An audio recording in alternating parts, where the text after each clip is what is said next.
मदद के लिए आगे पप्पू यादव आए थे बिहार में। उन्होंने भारतीय जनता पार्टी के एक एमपी के कार्यालय से 50 ढक के रखी गई एम्बुलेंस से पर्दा हटा दिया। हाय हाय, इस गुनाह में बेचारा आज जेल चला गया।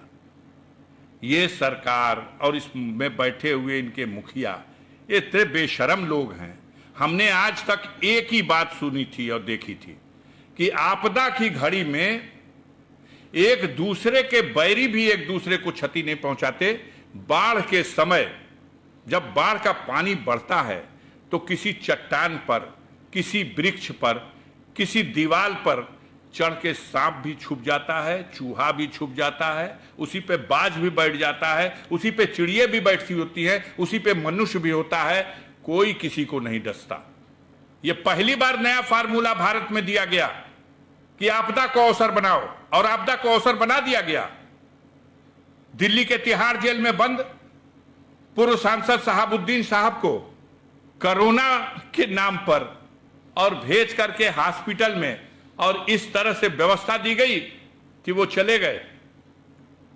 छोटा राजन, उनकी व्यवस्था होगी एम्स में, उसी तिहाड़ जेल से वो एम्स से आएंगे और अपना इलाज करा के सकुशल एम्स वापस लौट जाए, तिहाड़ वापस लौट जाएंगे। और शहाबुद्दीन को दीनदयाल उपाध्याय हॉस्पिटल भेजा जाएगा, जहां वेंटिलेटर की सुविधा भी उन्हें न दी जा सके।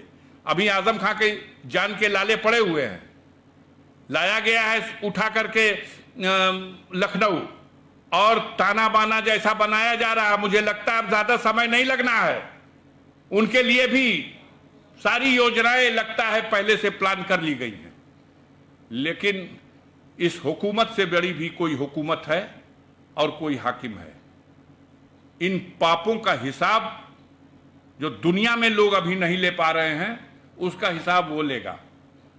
और ये जो पाप इस आपदा की घड़ी में अपने विरोधियों के लिए जो तमाम कठिनाइयां पैदा करके उनके साथ उनके जीवन तक के समाप्त कर देने की साजिश करके, और जो जनता के ऊपर हो रहे अत्याचार हैं, जो आपदा के कारण अपनी कमियां हैं उसको छुपाने के लिए, मूल मुद्दे से ध्यान हटाने के लिए किस किस तरह की पागलपन की बात कही जा रही है।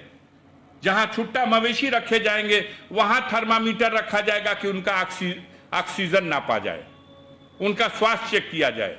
जहां इंसान मर रहा ऑक्सीजन के बगैर, उस इंसान को ऑक्सीजन मुहैया हो, उसको वेंटिलेटर की सुविधा दे दी जाए, उस मरने वालों की सही संख्या तो कम से कम बता दी जाए।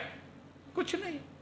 इतनी बड़ी बेईमानी तो शायद सृष्टि के रचयिता ने भी कभी नहीं सोचा होगा कि ऐसे लोग भी बैठ जाएंगे जो विपत्ति काल को अपने लिए अवसर बना लेंगे कि इस अवसर से अपने विरोधियों को उनका खात्मा करने के लिए षड्यंत्र रचते हैं। सभी नागरिकों से ये अपील करना चाहता हूँ कि अगले वर्ष जैसा लॉकडाउन लगा था और कोरोना चेन को ख़त्म करने में मदद किए थे, उसी प्रकार चूँकि ये संक्रमण बीमारी है कोरोना, एक दूसरे लोगों से फैलने की संभावना रहती है।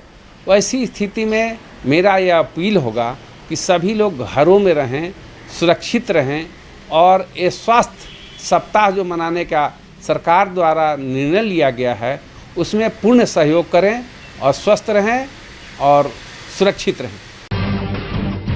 जब टूटती है आस, जब थकती है सांस, जब रूठते हैं अपने, मुंह मोड़ता है जमाना, जब अंगड़ाई लेता है संकल्प, फिर बनती है कहानी, बनते हैं अनमिट निशान।